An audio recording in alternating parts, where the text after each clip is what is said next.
Kurumuş pınarlar, gelmez baharlar. Eyvah eyvah, ah eder ağlarım,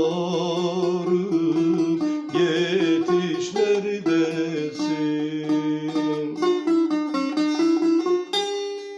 Canım neredesin sen? Gülüm neredesin sen?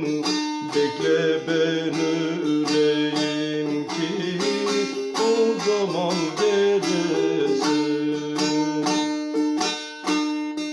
Canım neredesin sen? Gülüm neredesin sen? Bekle ben öleyim ki o zaman gelesin.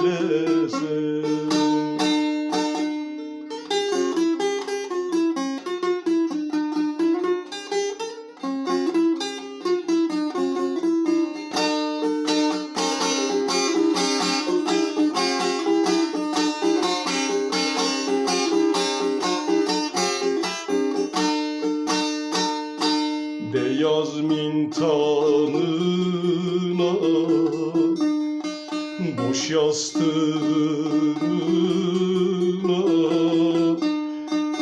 yüzüler ağlarım, yetiş neredesin?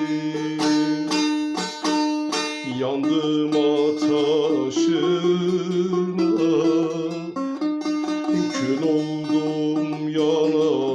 Allah Allah, diz çöker ağlarım, yetiş neredesin?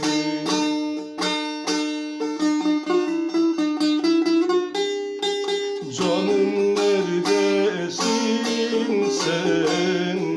Gülüm neredesin sen? Bekle ben öleyim ki o zaman gelesin.